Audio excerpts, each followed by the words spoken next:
कालपासून सातारा जिल्हा राष्ट्रवादी काँग्रेस पक्षाच्या माध्यमातून ज्या होऊ घातलेल्या जिल्हा परिषद आणि पंचायत समितींच्या निवडणुका आहेत, या निवडणुकांना जे पक्षाच्या माध्यमातून इच्छुक उमेदवार आहेत, या उमेदवारांच्या मुलाखती कालपासून आज म्हणजे 2 दिवस या मुलाखती सुरू आहेत. मुळामध्ये हा जिल्हा राष्ट्रवादी काँग्रेसचा बालेकिल्ला राहिलेला आहे आणि या जिल्ह्यामधली विकास कामंसुद्धा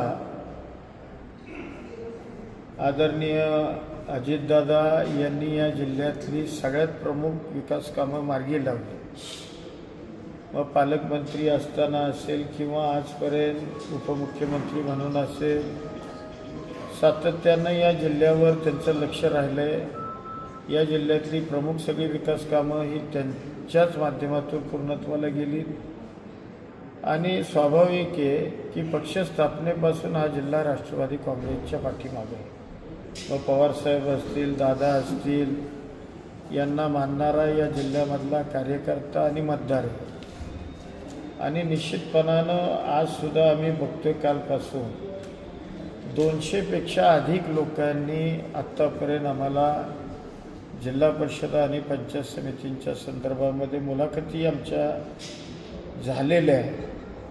आणि जिल्ह्यामध्ये राष्ट्रवादी काँग्रेसच्या बाबतीमध्ये एक अतिशय चांगली सकारात्मक भावना ही सर्वसामान्य कार्यकर्त्यांमध्ये, जनतेमध्ये आणि हे मुलाखतीच्या माध्यमातून आपल्या सगळ्यांच्या निदर्शनास म्हणजे तुम्ही पत्रकार बघताय कालपासून गर्दी आहे. त्यामुळं आम्हाला खात्री आहे की निश्चितपणानं हा जिल्हा पुन्हा एकदा जिल्हा परिषद पंचायत समितींच्या माध्यमातून राष्ट्रवादी काँग्रेस चांगल्या पद्धतीचं या जिल्ह्यामध्ये म्हणजे काय त्याला म्हणतो निकाल लावेल अशी मला खात्री.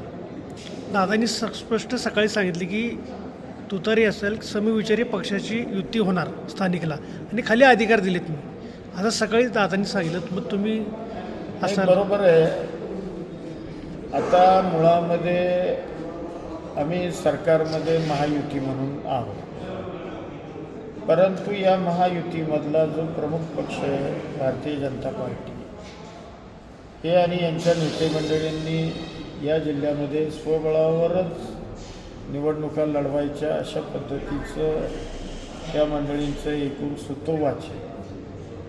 मग आम्हीसुद्धा ही मंडळी आमच्यासोबत येण्याचं ज्या मंडळींना मान्य आहे अशा समविचारी नेते मंडळींशी, पक्षाशी आम्ही चर्चा करून कुठं आम्हाला काही समन्वयानं पुढं जाता येते का काय अशा पद्धतीचा प्रयत्न आमचाही राहील. तुम्ही जे काही टीका केली, मी हे काय ऐकलं नाही हे तुमच्याच माध्यमातून मला कळते. परंतु आता ठीक आहे, निवडणुका म्हणल्यानंतर टीका होणार, ते करणार, आम्ही काही बोलणार, त्यामुळे निवडणुकीमध्ये हे चालत असतं. तुम्ही राष्ट्रवादीचे मी आता त्याची माहिती घेतो. माहिती घेतल्याशिवाय बोलणं उचित. फलटणचे जे आमदार आहेत, कारण आमदार आता इथं मुलाखतीला शेजारीच आमच्या बसले होते. फलटणचे जे आमदार आहेत ते खाजगीमध्ये लोकांना भाजपमध्ये प्रवेश करा, तुम्हाला कामं देतो असे म्हणतात, अशी चर्चा आहे.